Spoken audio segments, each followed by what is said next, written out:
ಅದು ಪಿತ್ರಾರ್ಜಿತ ಆಸ್ತಿ ಅಂತ ಹೇಳ್ತಾ ಪಿತ್ರಾರ್ಜಿತ ಆಸ್ತಿ ಹೆಂಗಾಗುತ್ತೆ ಮೇಡಮ್? ರೂಲ್ ಪ್ರಕಾರ ಬಹಳ ಸ್ಪಷ್ಟವಾಗಿ ಕೆರೆ ಜಾಗವನ್ನ ಅಥವಾ ಸ್ಮಶಾನದ ಸರ್ಕಾರದ ಯಾವ್ದೇ ಜಾಗ ನಿಮ್ಗೆ ಹೆಂಗಾಗುತ್ತೆ ತಗೊಳ್ಲಿಕ್ಕೆ ಆಗೋದಿಲ್ವಲ್ಲ? ಹಂಗಲ್ಲ ಸರ್, ಈಗಿರೋದು ಕೃಷ್ಣ ಬೈರೇಗೌಡರು ತಮ್ಮ ಅಧಿಕಾರವನ್ನ ದುರುಪಯೋಗ ಮಾಡಿಕೊಂಡು ದಾಖಲೆಗಳನ್ನ ತಿದ್ದಿ ಆ ಜಮೀನನ್ನ ತಾವು ಏನಾದ್ರೂ ಖರೀದಿ ಮಾಡಿದಾರಾ ಅಂತ ನಾನ್ ಕೇಳ್ತಾ ಇರೋದು. ಖರೀದಿ ಮಾಡಿದಾರಾ? ಖರೀದಿ ಮಾಡಿದಾರೋ ಅಥವಾ ಅದನ್ನ ಹೊಡೆದಿದಾರೋ? ಖರೀದಿ ಮಾಡಿದಾರಾ? ನಮ್ಗಿರ್ತಕ್ಕಂತ ಮಾಹಿತಿಯ ಪ್ರಕಾರ ಅವರು ಆ ಜಮೀನನ್ನ ಡಾಕ್ಯುಮೆಂಟ್ಸ್ ಅನ್ನ ತಿದ್ದಿ ಅದನ್ನ ಖರೀದಿ ಮಾಡಿದಾರ. ಆ ಭೂಮಿ ಯಾರ್ದಂಗಾದ್ರೆ? ಅದು ಗೌರ್ಮೆಂಟ್ ಜಾಗ ಮೇಡಮ್, ಸ್ಮಶಾನ ಜಾಗ ಅದು. ಅಲ್ಲ ಇವ್ರಿಗೆ ಹೆಂಗ್ ಬಂತು? ಈಗ 100 ಕೋಟಿ ಕೊಟ್ಟು ಖರೀದಿ ಮಾಡಕ್ ಆಗ್ತದ? 1 ಎಕರೆ ಕೂಡ ಅಲ್ಲಿ 5 ರಿಂದ 6 ಕೋಟಿ ಬೆಳೆ ಬಾಳುತ್ತೆ. ಅವ್ರ ತಂದೆ ಸಿ ಬೈರೇಗೌಡರು ಏನಾದ್ರು ಅಂತ ಹೇಳಿದ್ದು ಅವ್ರ ತಾತ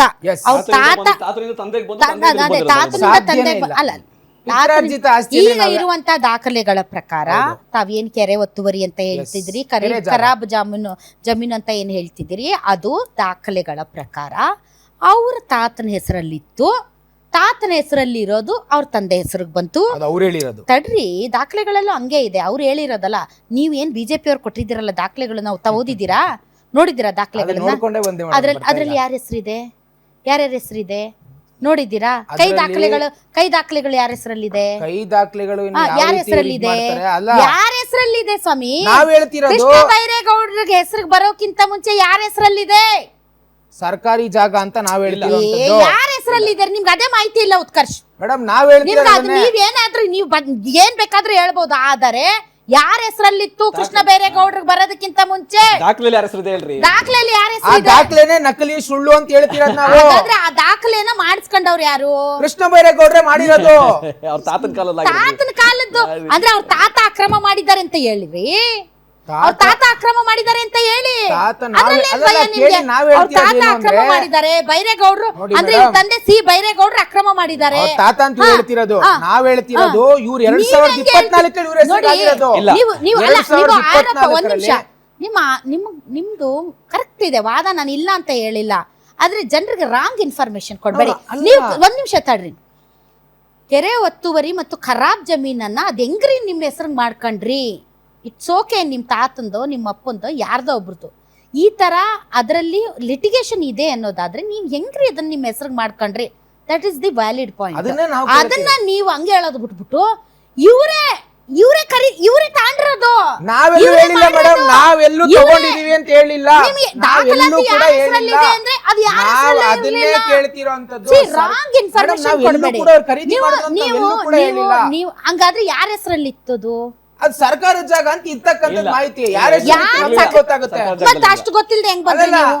ಸ್ಟಡಿ ಮಾಡ್ಕೊಂಡು ಬನ್ನಿ ಉತ್ಕರ್ಷ್, ಸ್ಟಡಿ ಮಾಡ್ಕೊಂಡು ಬನ್ನಿ ಯಾರ ಹೆಸರಲ್ಲಿ ಇತ್ತು ಅಂತ. ಸ್ಟಡಿ ಮಾಡ್ಕೊಂಡು ಬನ್ನಿ. ಇರ್ತಕ್ಕಂಥ ಮಾಹಿತಿ ಪ್ರಕಾರ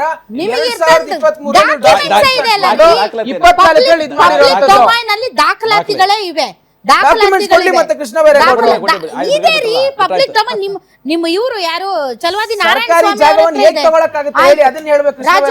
ರಾಜುಗೌಡ್ರೆ ತಾವು ಈಗ ಈ ವಿಚಾರದಲ್ಲಿ ತಾವು ಸ್ಟಡಿ ಮಾಡಿದ್ದೀರಾ? ಇಲ್ಲ, ಇದು ಆಕ್ಚುಲಿ ದಾಖಲಾತಿಗಳು ಏನು ಹೇಳ್ತಾ ಇದಾವೆ ಅಂದ್ರೆ, ನಾನು ದಾಖಲಾತಿ ನೋಡಿದೆ. ತಾತನಿಂದ ತಂದೆಗೆ ವರ್ಗಾವಣೆ ಆಗಿದೆ. ತಂದೆಯಿಂದ 2023-24 ಕೃಷ್ಣ ಬೈರೇಗೌಡರು ವರ್ಗಾವಣೆ ಆಗಿದೆ. ಸೊ ಇಲ್ಲಿ ಏನು ಹೇಳ್ತವೆ, ಈಗ ಕಾನೂನು ಸಾಕಷ್ಟು ಈಗ ನಾವು ನೋಡ್ಕೊಂಡ್ ಬರ್ತಾ ಇದ್ದೀವಿ. ಬೆಂಗಳೂರು ಸುತ್ತಮುತ್ತ BDA ಜಾಗಗಳು ಅಂತ ಹೊಡಿತಾ ಇದ್ದಾರೆ. BDA ಅವರು ಲೇಔಟ್ ಮಾಡಿ ಸೈಟ್ ಕೊಟ್ಟರು ಕೂಡ ಕೆರೆ ಒತ್ತುವರಿ ಆಗಿರುವಂಥ ಜಾಗಗಳನ್ನ ಹೊಡಿತಾ ಇರೋದು ಸಾಕಷ್ಟು ಕಾಣ್ತಾ ಇದೆ. ಹಾಗಾಗಿ ಸದನದಲ್ಲಿ ಈ ವಿಚಾರದ ಬಗ್ಗೆ ಚರ್ಚೆ ಆಗಿದೆ. ನಾವು ಕೃಷ್ಣ ಬೈರೇಗೌಡರನ್ನ ವೈಯಕ್ತಿಕವಾಗಿ ಹೇಳಬೇಕು ಅಂದರೆ is A very good gentleman, ಎಲ್ಲರೂ ಅದನ್ನೇ ಹೇಳ್ತಾರೆ. ವ್ಯಕ್ತಿತ್ವದಲ್ಲಿ ಈಸ್ ವೆರಿ ಗುಡ್. ಆದರೆ ದಾಖಲಾತಿಗಳು ಏನು ಹೇಳ್ತಾ ಇದ್ದಾವೆ ಅದನ್ನು ನೋಡಿಕೊಂಡು ಅವ್ರು ಏನೋ ಇದ್ರೆ ತಪ್ಪುಗಳಿದ್ರೆ ತಿದ್ದುಪಡಿ ಮಾಡಿಕೊಳ್ಳಿ. ಯಾಕೆಂದರೆ ಕೃಷ್ಣ ಬೈರೇಗೌಡರು ರೆವಿನ್ಯೂ ಇಲಾಖೆಗೆ ಬಂದಮೇಲೆ ಸಾಕಷ್ಟು ಪರಿಣಾಮಕಾರಿಯಾಗಿ ಏನೋ ಬದಲಾವಣೆ ತರ್ತೀನಿ ಅಂತ ಹೊರಟಿದ್ದಾರೆ. ಆದರೆ ಅದರಿಂದ ಬೆಂಗಳೂರಿಗರಿಗೆ ತುಂಬ ಕಷ್ಟ ಆಗಿದೆ. ಯಾಕೆಂದರೆ ನೋಡಿ, ತಂದೆ ಆಸ್ತಿನ ನೋಡಿ, ಇವ್ರದ್ದು ಬದಲಾಗಿದೆ. ಬೆಂಗಳೂರಿನಲ್ಲಿ ತಂದೆ ಆಸ್ತಿನ ಮಕ್ಕಳು ಭಾಗ ಮಾಡ್ಕೊಂಡು ಇವತ್ತು ಖಾತೆ ಆಗಿಲ್ಲ. 2.5 ವರ್ಷ ಆಗಿದೆ. ಜನ ಸಾಯ್ತಾ ಇದ್ದಾರೆ. ಯಾಕೆ ಇದನ್ನೆಲ್ಲ ಇವ್ರ ಕಣ್ಣು ಕಾಣಲ್ಲ ಗೊತ್ತಾಗಲ್ಲ. ಇವ್ರದ್ದಾದ್ರೆ ಇಮಿಡಿಯೇಟ್ ಆಗಿ ಕೆಲಸ ಆಗ್ತವೆ. 2023-24 ಆಗಿದೆ. ಆದರೆ ಬೆಂಗಳೂರಿಗರ ಪರಿಸ್ಥಿತಿ ಏನಾಗಿದೆ? ಬಸವನಗುಡಿಲಿ ಮನೆ ಒಂದು ಸಣ್ಣ ಪ್ರಕರಣ ಹೇಳ್ತೀನಿ. ಮನೇಲಿ ಜಗಳ ಆಡಿ ಸ್ಟೇಷನ್, ನಮ್ಮ ಚಾಮರಾಜಪೇಟೆಯಲ್ಲಿ ಏನೋ ಖಾತೆ ಜಾತ್ರೆ ಅಂತ ಏನೋ ಹಾಕಿದ್ರು. ಬರೀ ಜಾತ್ರೆಗಳಷ್ಟೇ ಅಲ್ಲ.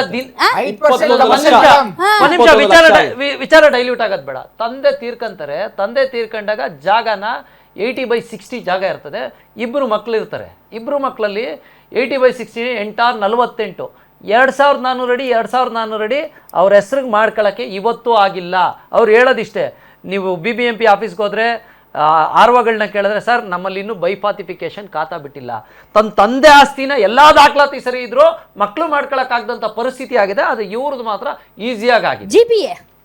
GBA ಹೌದು, ನೀವು GBA ನೋಡಿ ಇಲ್ಲಿ ಸರ್ ನಿಜಕ್ಕೂ ರಿಯಲ್ ಎಸ್ಟೇಟ್ ಉದ್ಯಮ ಯಾವ ರೀತಿ ಕುಸಿದು ಬೀಳ್ತಾ ಇದೆ ಅಂತಂದ್ರೆ ಜನ ಆಸ್ತಿನ ಮಾರ್ಕೊಳ್ಳೋ ಲೆವೆಲ್ಗೆ ಬಂದಿದ್ದಾರೆ.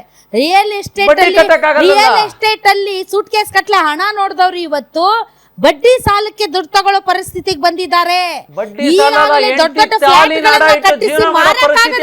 ಫ್ಲಾಟ್ ಗಳನ್ನ ಮಾಡಿಸಿ ಮಾರಕ್ಕಾಗದೆ ಬೀದಿಗೆ ಬರೋ ಪರಿಸ್ಥಿತಿ ಬಂದಿದೆ.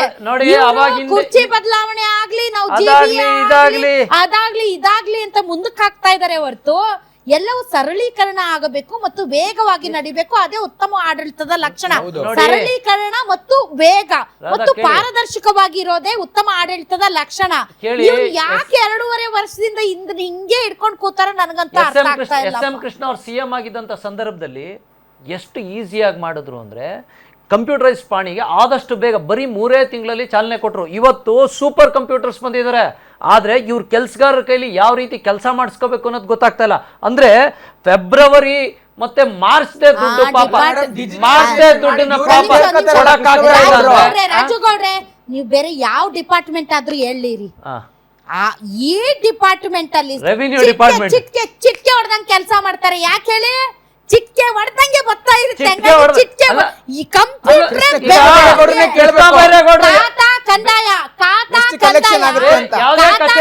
ಹಿಂಗ್ ನಡೆಯುತ್ತೆ ಕೆಲಸಗಳು. ಡಿಜಿಟಲ್ಲೇ ಬೇಡ, ಕಂಪ್ಯೂಟರೇ ಬೇಡ. ಕೃಷ್ಣ ಬೈರೇಗೌಡರು ಮಾಧ್ಯಮಗಳ ಮುಂದೆ ಅವರ ಅಧಿಕಾರಿಗಳನ್ನ ಹೆಂಗೆ ಲೆಫ್ಟ್ ರೈಟ್ ತಗೋತಾರೆ ಅಂದ್ರೆ, ಹೋಗಿದ ತಕ್ಷಣ ಒಂದ್ ನಿಮಿಷ ಹೋಗಿದ ತಕ್ಷಣ ಹೆಂಗೆ ಲೆಫ್ಟ್ ರೈಟ್ ತಗೋತಾರೆ ಅಂದ್ರೆ, ನಿಮಗ್ ಮಾನ ಮರ್ಯಾದೆ ಇಲ್ವಾ, ನಿಮಗ್ ಕೆಲಸ ಮಾಡಕ್ಕಾಗಲ್ವಾ ಅಂತೆಲ್ಲ ಬೈತಾರೆ. ಆದ್ರೆ ನೀವೇನಾರು ಬೈರಿ, ನಾವು ಲಾಬಿಗೆ ಇಳಿದಿದ್ದೀವಿ ಅನ್ನೋ ಲೆಕ್ಕಕ್ಕೆ AC ಗಳು DC ಗಳು ಸ್ಪೆಷಲ್